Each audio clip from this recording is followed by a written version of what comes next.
Hello डीएवियंस, मेरा नाम है मनीष। वेलकम टू डीएवी गुरु। आज हम लोग क्लास 8 का मैथ्स पढ़ने वाले हैं। चैप्टर नंबर 4 हमें स्टार्ट करना है। इस चैप्टर का टाइटल है डायरेक्ट एंड इनवर्स वेरिएशन। दो तरह का क्वेश्चन इस चैप्टर में हमसे पूछा जाएगा। एक तरह का क्वेश्चन होगा डायरेक्ट वेरिएशन से रिलेटेड और एक दूसरा होगा इनवर्स वेरिएशन से रिलेटेड। वर्कशीट 1 में सिर्फ हमें डायरेक्ट वेरिएशन का क्वेश्चन दिया गया है। वीडियो को आप पूरा देखिए, क्या होता है डायरेक्ट वेरिएशन आपको अच्छे समझ में आ जाएगा और इससे रिलेटेड कोई भी क्वेश्चन आपके एग्जाम में पूछा जाए आप उसको बहुत ही आसानी से आंसर कर पाएंगे। आपके क्लास के ऑलमोस्ट हर सब्जेक्ट्स का वीडियोस इस चैनल पर अवेलेबल है। उनको देखने के लिए सिंपली आपको यूट्यूब पर डीएवी गुरु सर्च करके इस चैनल पर आ जाना है। उसके बाद आपको प्लेलिस्ट में जाना है, जहाँ पर अलग अलग कैटेगरीज में आपको हर क्लासेस के वीडियोस मिल जाएंगे और यहाँ से आप अपने क्लास के वीडियोस को बिल्कुल फ्री में एक्सेस कर सकते हैं। इससे पहले कि हम क्लास को स्टार्ट करें, आप इस चैनल को सब्सक्राइब करके बेल आइकन को प्रेस कर लीजिए, ताकि जब भी हम आपके क्लास का कोई भी नया वीडियो अपलोड करें उसका एक नोटिफिकेशन आप तक पहुँच जाए।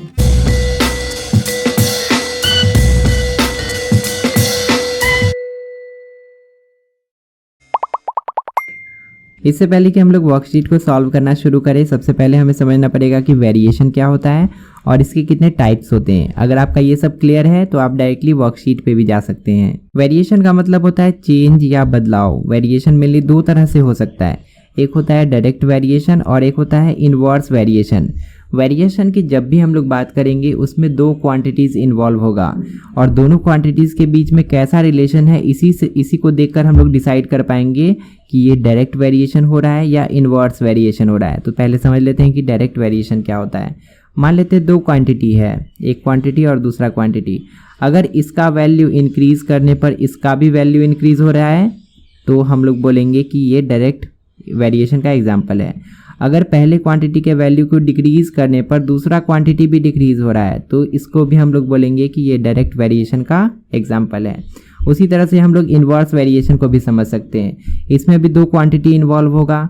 अगर एक क्वांटिटी को इंक्रीज़ करने पर दूसरा घट जाता है, एक के बढ़ने पर दूसरा घट जाता है, तो हम लोग बोलेंगे कि ये इनवर्स वेरिएशन का एग्जाम्पल है। इसके अपोजिट अगर एक के घटने पर दूसरा बढ़ जाता है तो भी हम लोग बोलेंगे कि ये इनवर्स वेरिएशन का एग्जाम्पल है। इस वर्कशीट में हमें सिर्फ डायरेक्ट वेरिएशन से रिलेटेड क्वेश्चन ही सॉल्व करना है, तो डायरेक्ट वेरिएशन का डेफिनेशन भी देख लेते हैं। इसमें लिखा है if two quantities are related in such a way that an increase in one quantity results in corresponding increase in the other and vice versa. अगर दो क्वांटिटीज़ एक दूसरे से ऐसे रिलेटेड हैं कि एक क्वांटिटी के बढ़ने पर दूसरा भी ऑटोमेटिकली बढ़ जाता है और इसके अपोजिट भी हो सकता है, मतलब एक के घटने पर दूसरा भी घट जाता है, ऐसे ही रिलेशनशिप को then such a variation is called direct variation. ऐसे ही वेरिएशन को हम लोग डायरेक्ट वेरिएशन बोलेंगे। हमको पता है कि डेफिनेशन से ज़्यादा कुछ समझ में नहीं आया होगा, इसीलिए चलिए एक एग्जाम्पल देख लेते हैं। एग्जाम्पल से डेफिनेटली आपको और अच्छे समझ में आ जाएगा। इस एग्जाम्पल में देखिए दो क्वांटिटीज़ है, एक है फैमिली मेम्बर्स की संख्या और एक है मिल्क पैकेट्स की संख्या।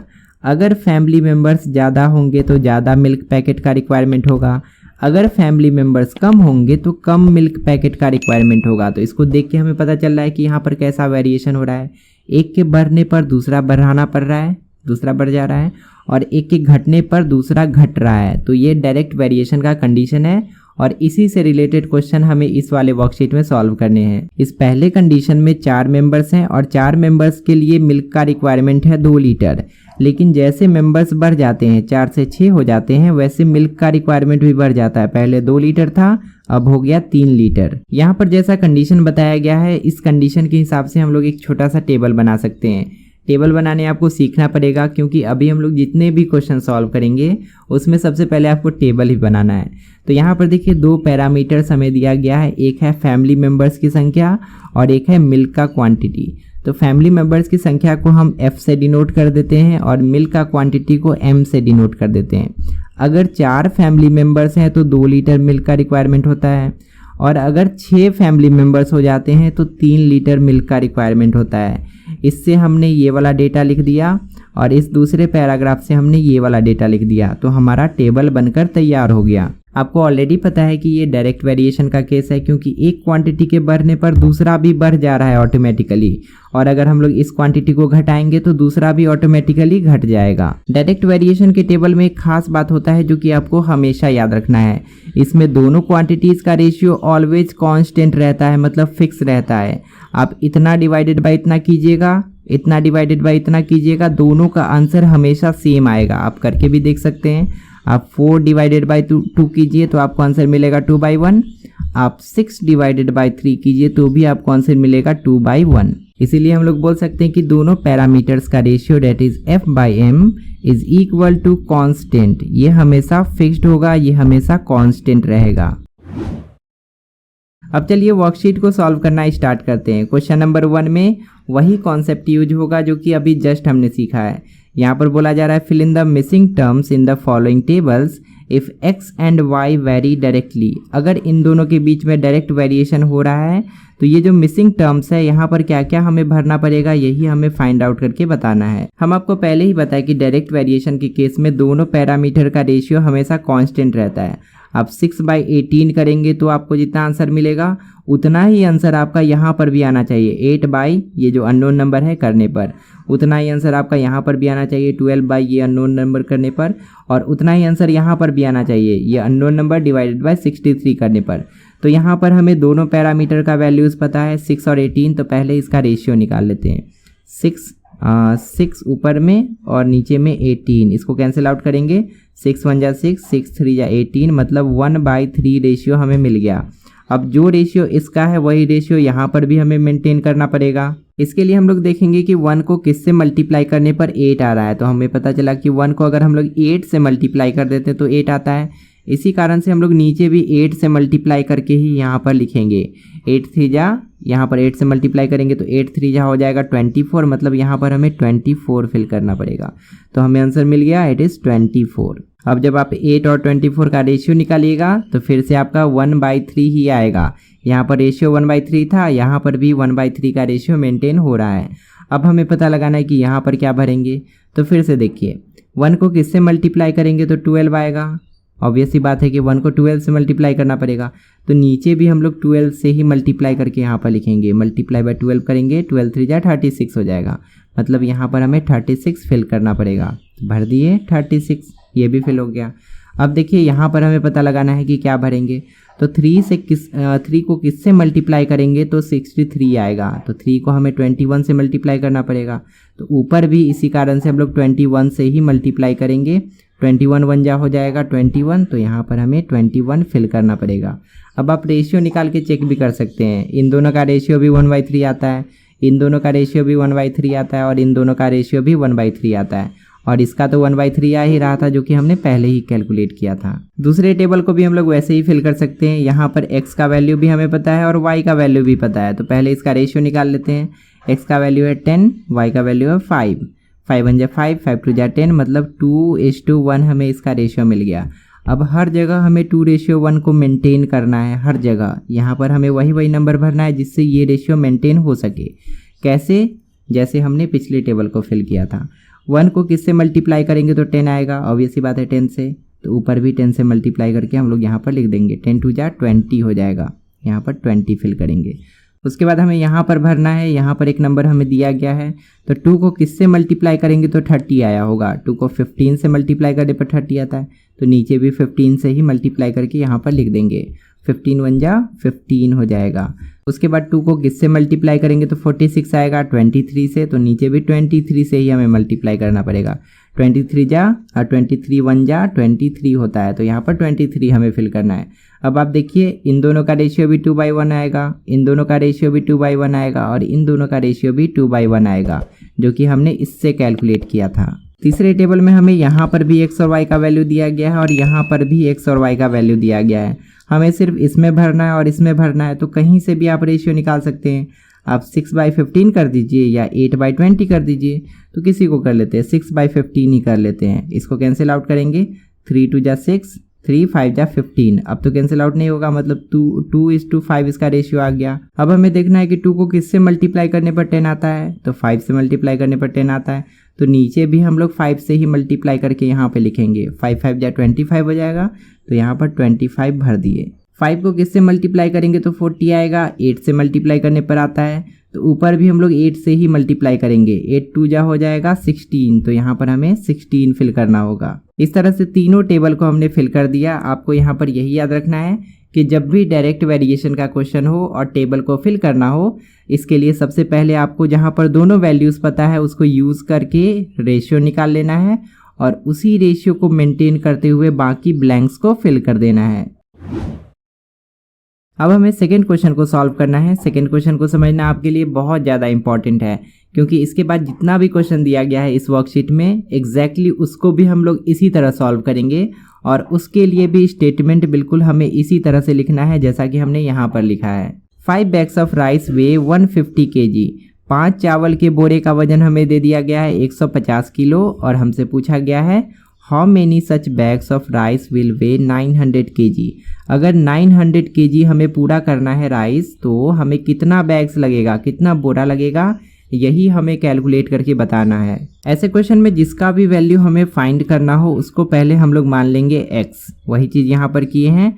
Late x bags weighs 900 kg। मान लेते हैं कि x बैग्स का वजन 900 किलो कंप्लीट हो जाएगा। अब हमें एक छोटा सा टेबल क्रिएट करना है, जैसे कि हमने थ्योरी पढ़ते वक्त सीखा था, वहाँ पर हमने क्रिएट किया था। यहाँ पर 2 पैरामीटर्स हमें दिए गए हैं, एक है नंबर ऑफ बैग्स और एक है उसका वजन। अगर नंबर ऑफ बैग्स 5 है, 5 अगर चावल की बोरी है तो उसका वजन 150 किलो है, हमें पहले लाइन में बताया गया था। अगर 900 kg हमें कंप्लीट करना है चावल तो कितना बैग्स का जरूरत पड़ेगा वही हमें निकालना है, तो यहाँ पर x लिख दिए हैं। अब आपको यहाँ पर लिखना पड़ेगा कि ये केस डायरेक्ट वेरिएशन का है या इनडायरेक्ट वेरिएशन का है, क्योंकि डायरेक्ट वेरिएशन के क्वेश्चन को सॉल्व करने का अलग तरीका होता है और इनडायरेक्ट वेरिएशन के क्वेश्चन को सॉल्व करने का अलग तरीका होता है। कैसे हम लोग पता करेंगे कि डायरेक्ट वेरिएशन का है, ये हम पहले भी बताए थे, अभी भी फटाक से बता देते हैं। यहाँ पर ध्यान से देखिए, अगर हम लोग नंबर ऑफ बैग्स को बढ़ाएंगे तो उसमें रखा हुआ चावल का वजन भी बढ़ेगा। अगर हम लोग नंबर ऑफ बैग्स को घटाएंगे तो उसमें रखा हुआ चावल का वजन भी घटेगा। मतलब एक क्वांटिटी के बढ़ने से दूसरा क्वांटिटी ऑटोमेटिकली बढ़ रहा है, एक क्वांटिटी के घटने से दूसरा क्वांटिटी ऑटोमेटिकली घट रहा है। इसीलिए हम लोग बोलेंगे this is the case of direct variation. अब हमें दिमाग लगाना है कि इस x का वैल्यू हम लोग कैसे फाइंड आउट करेंगे। डायरेक्ट वेरिएशन के बारे में हम लोग एक चीज़ और पढ़े थे, आपको याद होगा थ्योरी वाले पोर्शन में, कि डायरेक्ट वेरिएशन के केस में दोनों पैरामीटर्स का रेशियो हमेशा कांस्टेंट रहता है। मतलब 5/150 आप करेंगे तो उतना ही वैल्यू आएगा जितना वैल्यू x/900 करने से आता है। आप इसका अपोजिट भी कर सकते हैं, 150/5 इक्वल टू 900/x होगा। लेकिन जब भी आप रेशियो को इक्वल करें तो सबसे पहले आपको x को लिख देना है, तभी आप कम से कम स्टेप में इस क्वेश्चन को सॉल्व कर पाएंगे। तो सबसे पहले आपको x को पकड़कर यहाँ पे लिख देना है x। चलिए यहाँ पर लिख देते हैं x। अब देखिए रेशियो कैसे बनाएंगे। x/900 will be equal to 5/150। Sequence आपको अच्छे से समझना है। यहाँ पर हम लोग लिखेंगे x/900 इक्वल टू 5/150। आप इसको दूसरे तरह से भी लिख सकते थे। आप इसको 5/150 कुछ ऐसे यहाँ पर लिख के दिखा देते हैं, 5/150 इक्वल टू x/900। ये वाला x/900 आप ऐसे भी लिख सकते थे। ऐसे भी आप सॉल्व करते उतना ही आंसर आता, लेकिन ऐसे लिखने का कारण यही है कि बस हमें कम से कम स्टेप में आंसर मिल जाता है, इसी कारण से। अब हमें x का वैल्यू चाहिए तो सिंपली हमें 900 को यहाँ से उठाना है और उधर जाके पटक देना है। इधर 900 डिवाइड में है तो उधर जाएगा तो मल्टीप्लाई बाय 900 हो जाएगा। सिंपल सी बात है। क्लास 6 और 7 में आपने ऐसा बहुत सारा क्वेश्चन बनाया था। तो अब हमें अगले स्टेप में क्या करना है। अगले स्टेप में हम लोग इस साइड में x को रखेंगे और उस साइड में 5/150 ऑलरेडी है और इधर से 900 को ले जाके उधर गुना कर देंगे, मल्टीप्लाई बाय 900। यहाँ पर ये जीरो कैंसिल हो जाएगा। 15 1 जा 15, 15 6 जा 90 और 5 6 जा कितना हो जाएगा 30। मतलब फाइनल आंसर हमारा होगा इक्वल टू 30। तो x का वैल्यू हमें मिल चुका है, x will be equal to 30। तो यहाँ पर हमें 30 भरना पड़ेगा, भरेंगे नहीं, मतलब x इक्वल टू 13 लिख देंगे और 30 लिख देंगे और उसके बाद सबसे अंतिम में स्टेटमेंट हमें लिखना पड़ेगा हेंस 30 बैग्स। कितना बैग्स 30 बैग्स वेज 900 kg। मतलब 30 बैग का वजन कितना होगा 900 kg होगा, 900 किलो होगा। यही हमें इस क्वेश्चन में फाइंड आउट करके बताना भी था। तीसरे क्वेश्चन के फर्स्ट लाइन में हमें बताया गया है कि 3 kg शुगर का कॉस्ट है 105 रुपीज़। 3 किलो चीनी आप खरीदेंगे तो 105 रुपया देना पड़ेगा। और सेकेंड लाइन में पूछा गया है what will be the cost of 15 kg sugar. अगर आप 15 किलो शुगर खरीदते हैं तो आपको कितना रुपया देना पड़ेगा, आपको यही कैलकुलेट करके बताना है। इस वर्कशीट में जितना क्वेश्चन है इसी तरह से आपसे पूछा जाएगा। पहले लाइन में कुछ बता दिया जाएगा और दूसरे लाइन में आपसे कुछ पूछ लिया जाएगा।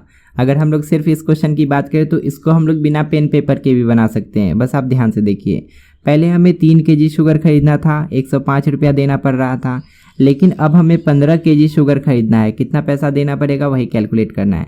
तो देखिए शुगर का क्वांटिटी जो है ना 5 टाइम्स हो गया, 5 गुना हो गया है, 3 5 जा 15 हो गया है, तो उसका दाम भी 5 गुना हो जाएगा। 105 को 5 से मल्टीप्लाई कर देंगे तो आंसर मिल जाएगा हमें 105 इंटू 5, तो आ जाएगा 525। वही आंसर देखिए यहाँ पर आया है, 525 रुपीज़ हमें देना पड़ेगा। लेकिन ऐसे सिर्फ MCQ बनाने के लिए सॉल्व करना है, या आपको अगर जल्दी से आंसर को वेरीफाई करना है कि मेरा आंसर सही आया या गलत आया, तो ये ट्रिक आप यूज़ कर सकते हैं। लेकिन लॉन्ग क्वेश्चन को बनाने के लिए आपको प्रॉपर ऐसे ही स्टेटमेंट लिख कर बनाना पड़ेगा। सबसे पहले जो कुछ भी हमसे पूछा गया है उसको मान लेते हैं।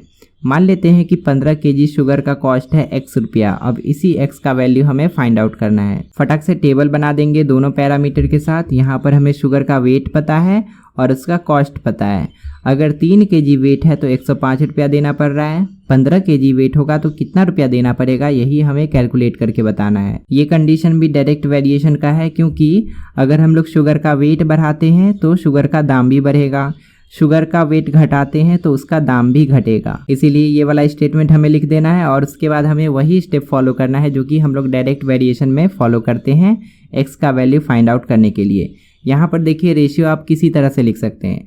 आप 3/105 इक्वल टू 5/x कीजिए, या 105/3 इक्वल टू x/15 कीजिए, या इसका अपोजिट भी आप कर सकते हैं, x/15 इक्वल टू 105/3, जो कि हम यहाँ पर किए हैं। x को अगर आप पहले पोजीशन पर रख देते हैं ना तो सॉल्व करना इजी हो जाता है, बस इसीलिए हम लोग ऐसा करते हैं। तो यहाँ पर वही किए, x/15 इक्वल टू 105/3 यहाँ पर कर दिए। अब x का वैल्यू पता करने के लिए सिर्फ 15 को यहाँ से उठाकर उधर भेज देना पड़ेगा, मल्टीप्लाई बाय 15 हो जाएगा, और उसके बाद x इक्वल टू इतना हमें मिल जाएगा। अब इसको सॉल्व करेंगे, 3 1 जा 3, 3 5 जा 15, और 100 को 5 से मल्टीप्लाई करेंगे, 105 को 5 से मल्टीप्लाई करेंगे तो 525 हमें मिल जाएगा। तो फाइनल स्टेटमेंट में हमें लिखना पड़ेगा hence cost of 15 kg sugar equal to 525 rupees. चौथा क्वेश्चन एक मोटर बोट के बारे में है। ये मोटर बोट 20 किलोमीटर का डिस्टेंस 4 घंटे में कवर कर लेता है। अब हमसे पूछा गया है कि ये कितना डिस्टेंस कवर कर पाएगा अगर इसको 7 घंटे तक रन करवाया जाता है, और इसका स्पीड जो है ना वो कांस्टेंट है। ऐसा नहीं कि 7 घंटे के लिए रन करवाया गया पहले से कम स्पीड पर, स्पीड वही है जिस स्पीड से पहले 4 घंटे के लिए वो रन किया था। इसको भी सॉल्व करने के लिए मान लेते हैं कि वो x किलोमीटर कवर करेगा 7 घंटे में। अब हमें इसी x का वैल्यू पता करना है, तो पहले हमें टेबल क्रिएट करना पड़ेगा। 2 पैरामीटर्स हमारे पास यहाँ पर भी है, एक है डिस्टेंस कितना दूरी तक बोट जाता है, और एक है टाइम कितना समय लेता है उस दूरी को तय करने में। डिस्टेंस के सामने हम लोग दोनों कंडीशन का डिस्टेंस लिखेंगे, और टाइम के सामने हम लोग दोनों कंडीशन का टाइम लिखेंगे जो कि हमें क्वेश्चन में दिया गया है। अब देखिए यहाँ पर इससे हमें पता क्या चल रहा है इस टेबल से, अगर 20 किलोमीटर का डिस्टेंस है तो बोट 4 घंटे में तय कर लेती है, तो 7 घंटे में कितने किलोमीटर का डिस्टेंस तय करेगी, यही हमें फाइंड आउट करके बताना है। ये भी डायरेक्ट वेरिएशन का ही कंडीशन है। कैसे, ध्यान से समझिए। ये स्टेटमेंट हमें लिखना पड़ेगा, उसके बाद ही हम लोग ये वाला फॉर्मूला लगाएंगे जो कि हम लोग बाकी क्वेश्चन में लगाए हैं। डायरेक्ट वेरिएशन का केस इसीलिए है क्योंकि अगर हम लोग डिस्टेंस को बढ़ाते हैं तो टाइम भी ज़्यादा लगेगा, बोट को ज़्यादा समय लगेगा उस डिस्टेंस को तय करने में। अगर हम लोग डिस्टेंस को कम कर देते हैं, दूरी घटा देते हैं, तो बोट को कम समय लगेगा दूरी तय करने में। ये जो घंटा दिया हुआ है 4 घंटा 7 घंटा, ये भी घट जाएगा। तो इससे हम लोग को पता चल गया, ये कंफर्म हो गया कि ये डायरेक्ट वेरिएशन का केस है, और हम लोग उसी तरह बना सकते हैं जैसे कि हमने पिछले 2-3 क्वेश्चन को बनाया था। तो यहाँ पर भी हम लोग वही कर सकते हैं, x/7 इक्वल टू 20/4, बस वही किए हैं यहाँ पर, x/7 इक्वल टू 20/4, और x का वैल्यू निकालने के लिए 7 को उठाकर उधर डाल देंगे, मल्टीप्लाई बाय 7 हो जाएगा, कुछ ऐसा हमें मिल जाएगा। और उसके बाद इसको सॉल्व करेंगे तो x का वैल्यू मिल जाएगा, 4 1 जा 4, 4 5 जा 20, और 5 को 7 से मल्टीप्लाई कर देंगे तो 35 आ जाएगा। फाइनल स्टेटमेंट में हम लोग लिख सकते हैं hence 35 kilometre will be covered in 7 hours. 7 घंटे में कितना दूरी तय कर सकती है बोट? 35 किलोमीटर का दूरी तय कर सकती है। यही हो गया हमारा फाइनल आंसर। फिफ्थ क्वेश्चन में एक मोटर बाइक के बारे में बताया गया है जो कि 210 किलोमीटर ट्रैवल करता है 30 लीटर पेट्रोल में। अब हमसे पूछा गया है how far would it travel on 7 litre of petrol. तो 7 लीटर पेट्रोल में ये गाड़ी कितना दूर जा पाएगी, वही हमें कैलकुलेट करके बताना है। तो चलिए मान लेते हैं 7 लीटर में ये गाड़ी x किलोमीटर तक जा सकती है। अब हमें टेबल बना लेना है दोनों पैरामीटर के साथ। हमें क्या क्या दिया गया है? क्वांटिटी ऑफ पेट्रोल, कितना पेट्रोल मिल रहा है, और डिस्टेंस हमें दिया गया है कितना दूर तक गाड़ी जा सकती है। अगर 30 लीटर पेट्रोल है तो गाड़ी 210 किलोमीटर जाती है। अगर 7 लीटर पेट्रोल है तो गाड़ी कितने किलोमीटर जाएगी, वही हमें यहाँ पर कैलकुलेट करके बताना है। इस x के वैल्यू को फाइंड करने के लिए हमें पहले पता करना पड़ेगा कि ये कंडीशन डायरेक्ट वेरिएशन का है या इन्वर्स वेरिएशन का है। यहाँ पर हमें साफ साफ पता चल रहा है कि अगर हम लोग पेट्रोल का क्वांटिटी बढ़ाते हैं तो गाड़ी ज़्यादा डिस्टेंस कवर करेगी, अगर हम लोग पेट्रोल का क्वांटिटी घटा देते हैं तो गाड़ी कम डिस्टेंस कवर करेगी। मतलब ये भी डायरेक्ट वेरिएशन का ही कंडीशन है। तो यहाँ पर भी हमें वही रूल अप्लाई करना पड़ेगा x के वैल्यू को पता करने के लिए। हम लोग लिख सकते हैं x/7 इक्वल टू 210/30। x को हम लोग पहले लिखेंगे ताकि सॉल्व करना हमारे लिए आसान हो। x/7 इक्वल टू 210/30 लिखेंगे। उसके बाद x का वैल्यू पता करने के लिए इस 7 को यहाँ से उधर ले जाएंगे, मल्टीप्लाई बाय 7 हो जाएगा जैसा कि यहाँ पर लिखे हैं। अब यहाँ पर सॉल्व करेंगे, 0 0 खत्म, 3 1 जा 3, 3 7 जा 21 और 7 7 जा 49 हमारा आंसर हो जाएगा। फाइनल स्टेटमेंट में लिखेंगे hence the bike will travel 49 kilometre on 7 litre petrol. 7 litre petrol में गाड़ी 49 किलोमीटर जा सकेगी। आगे बढ़ने से पहले आपसे एक छोटा सा रिक्वेस्ट है कि अगर आपको इस चैनल के एक्सप्लेनेशन समझ में आते हैं तो प्लीज़ इस चैनल को सब्सक्राइब कीजिए, क्योंकि 62% बच्चे ऐसे हैं जो कि बिना सब्सक्राइब किए ही वीडियोस को देखते हैं। ये देखकर सच में बुरा लगता है, दिल से बुरा लगता है। क्वेश्चन नंबर 6 में हमें बताया गया है कि 12 महिलाएं एक दिन में 15 मीटर कपड़ा बुन सकती हैं। उसके बाद हमें बताना है how many metres of cloth can be woven by 20 women in a day. अगर 20 महिलाएं हो जाती है, पहले 12 महिलाएं थी, अगर 20 महिलाएं हो जाती है तो कितना मीटर कपड़ा बुना जा सकता है, यही हमें कैलकुलेट करके बताना है। तो चलिए इसका सॉल्यूशन देख लेते हैं। सबसे पहले हमें मान लेना पड़ेगा कि x मीटर कपड़ा बुना जा सकता है अगर महिलाओं की संख्या 20 हो तो। अब हमें टेबल बना देना है दोनों पैरामीटर के साथ। हमें क्या क्या दिया गया है? हमें नंबर ऑफ वुमेन दिया गया है और वो कितना कपड़ा बुन सकती है वो डेटा हमें दिया गया है। अगर 12 महिलाएं हैं तो 15 मीटर कपड़ा बुना जा सकता है, ये हमें फर्स्ट लाइन में बताया गया। और दूसरे लाइन में हमसे पूछा गया कि अगर 20 महिलाएं हैं तो कितना कपड़ा बुना जा सकता है, और इसी कितना का वैल्यू हमें चाहिए, इसी x का वैल्यू हमें कैलकुलेट करना है। इसके लिए हमें पता करना पड़ेगा कि ये कंडीशन डायरेक्ट वेरिएशन का है या इन्वर्स वेरिएशन का है। इसको ध्यान से देखिए, अगर हम लोग नंबर ऑफ वुमेन बढ़ा देते हैं तो ये लोग ज़्यादा कपड़ा बुन सकेंगी, अगर हम लोग नंबर ऑफ वुमेन को घटा देते हैं तो कम कपड़ा बुना जा सकेगा। इससे हम लोग को पता चल गया कि ये डायरेक्ट वेरिएशन का कंडीशन है। तो यहाँ पर लिखना पड़ेगा this is the case of direct variation. अब हमें x का वैल्यू फाइंड करने के लिए वही रूल अपनाना पड़ेगा डायरेक्ट वेरिएशन वाला। हम लोग लिखेंगे x/20 इक्वल टू 15/12, जो कि यहाँ पर लिखे हैं x/20 इक्वल टू 15/12। अब इस x का वैल्यू फाइंड करने के लिए 20 को यहाँ से उठाकर उधर ले जाएंगे, मल्टीप्लाई बाय 20 हो जाएगा। कुछ ऐसा एक्सप्रेशन हमें मिलेगा।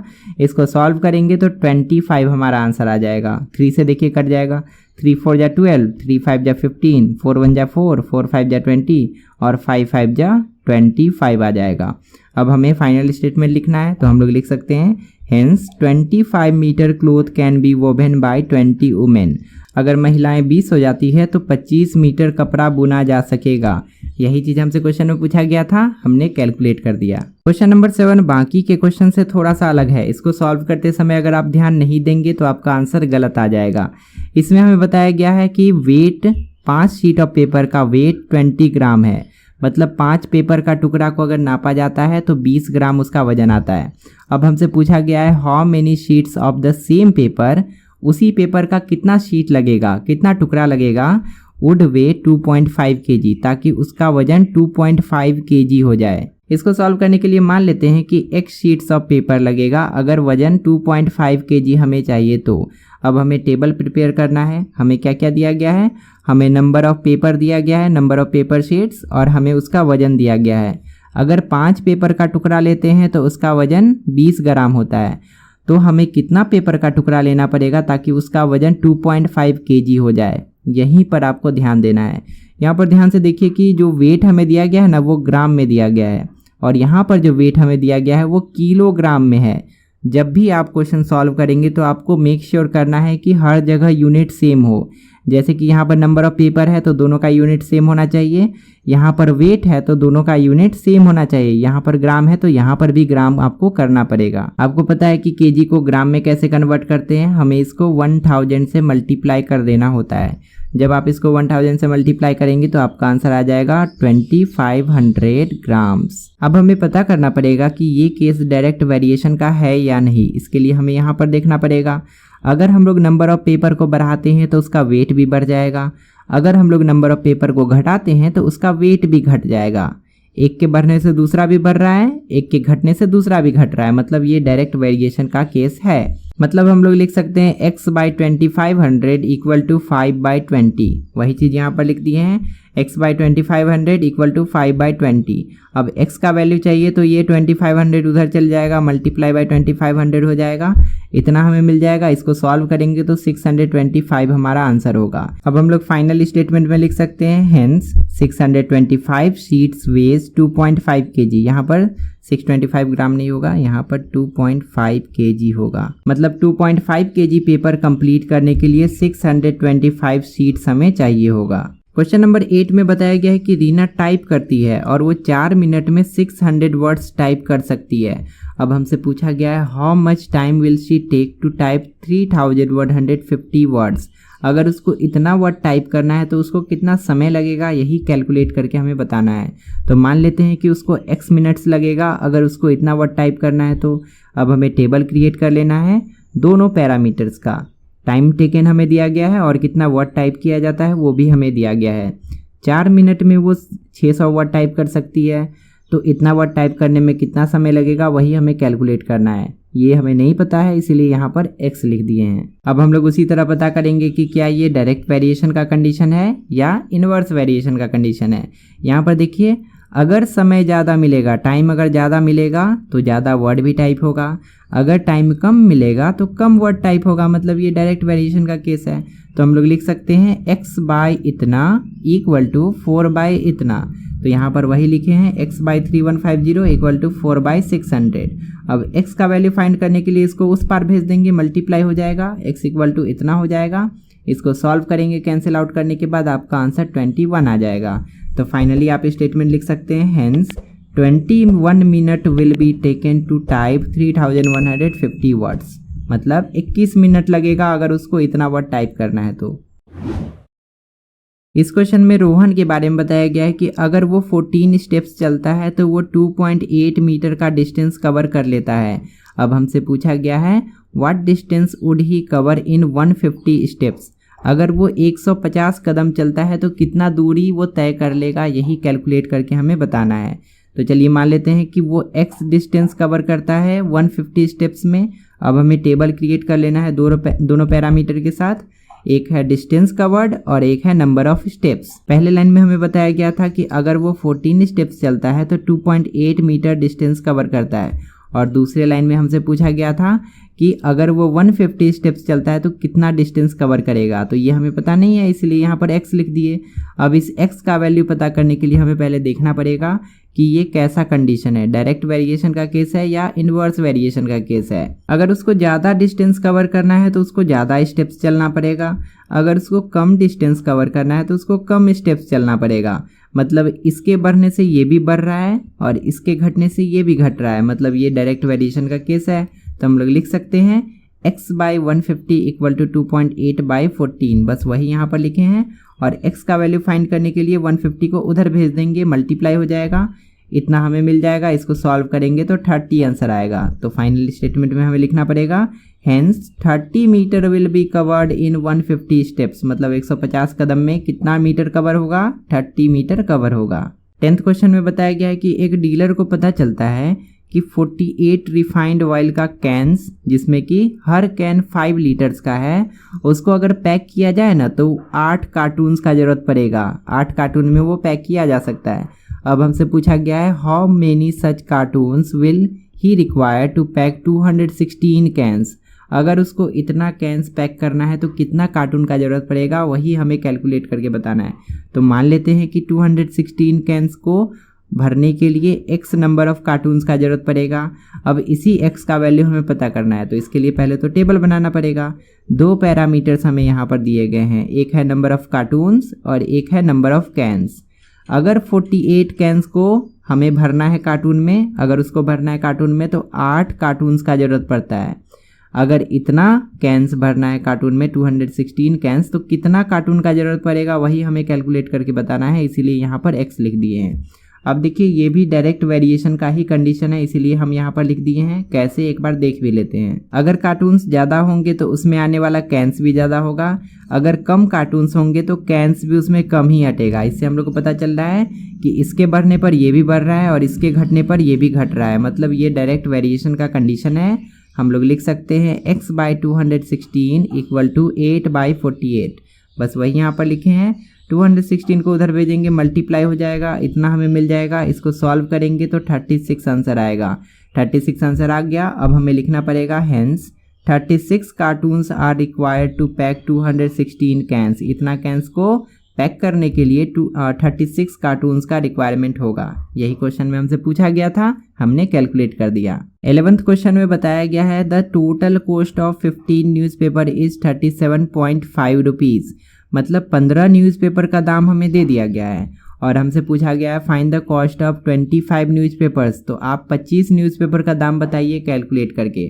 तो मान लेते हैं let cost of 25 newspapers is x rupees. मान लेते हैं कि x रुपया दाम है 25 न्यूज़पेपर का। अब इस x के वैल्यू को फाइंड करने के लिए हमें एक टेबल बनाना पड़ेगा दोनों पैरामीटर के साथ। हमें न्यूज़पेपर दिया गया है, पहले लाइन में न्यूज़पेपर के बारे में दिया गया है और उसका दाम दिया गया है, तो एक में न्यूज़पेपर लिख लिए और उसका कॉस्ट लिख लिए। 15 न्यूज़पेपर का कॉस्ट हमें दिया गया 37.5 रुपीज़ और 25 न्यूज़पेपर का कॉस्ट हमें बताना है, ये नहीं पता है, इसीलिए यहाँ पर x लिख दिए। अब हमें चेक करना पड़ेगा सॉल्व करने के लिए कि ये डायरेक्ट वेरिएशन का कंडीशन है या इन्वर्स वेरिएशन का कंडीशन है। डायरेक्ट वेरिएशन में क्या होता है आपको पता है, न्यूज़पेपर की संख्या अगर बढ़ेगी तो उसका दाम भी बढ़ेगा, न्यूज़पेपर की संख्या अगर घटेगी तो उसका दाम भी घटेगा। मतलब ये डायरेक्ट वेरिएशन का कंडीशन है, यहाँ पर लिख चुके हैं। अब हम लोग कर सकते हैं वही वाला rule apply, x/25 equal to इतना बाई इतना, वही यहाँ पर किए।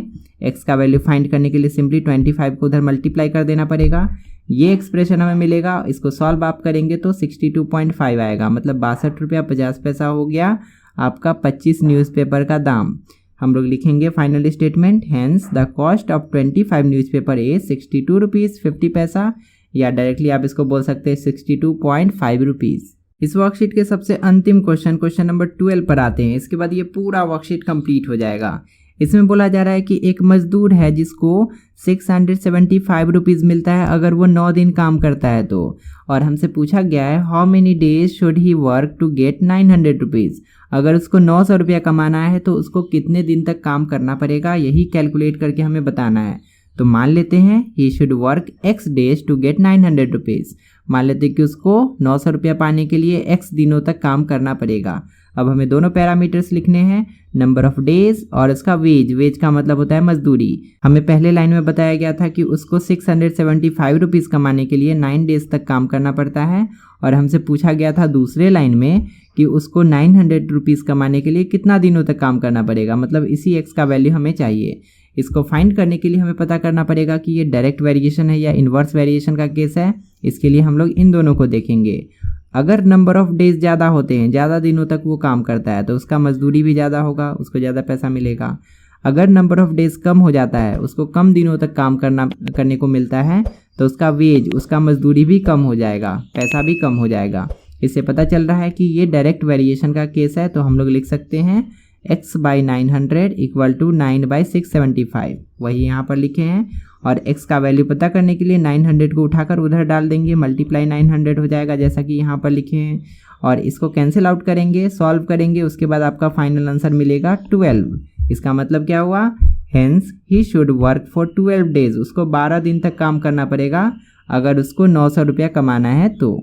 फाइनली हमने और आपने मिलकर पूरे वर्कशीट को कंप्लीट कर लिया। आप इसका पीडीएफ भी डाउनलोड कर सकते हैं, जिसके लिए आपको हमारे वेबसाइट पर जाना होगा। जाने से पहले प्लीज़ इस चैनल को सब्सक्राइब कीजिए, बेल आइकन को प्रेस कीजिए, वीडियो को लाइक कीजिए, और इन सब के बदले में हम आपके पढ़ाई को और भी ईजी और इंटरेस्टिंग बनाते रहेंगे। अब तक जितने भी वर्कशीट को मैंने कंप्लीट करवा दिया है उनके वीडियोज़ को देखने के लिए लेफ्ट साइड में क्लिक कीजिए, और इसके बाद वाले क्लास का वीडियो देखने के लिए राइट साइड में क्लिक कीजिए। फिलहाल इस वीडियो में इतना ही, मिलते हैं अगली क्लास में बहुत सारे नए टॉपिक्स के साथ। तब तक के लिए अपना ध्यान रखिए और अच्छे से पढ़ाई करते रहिए।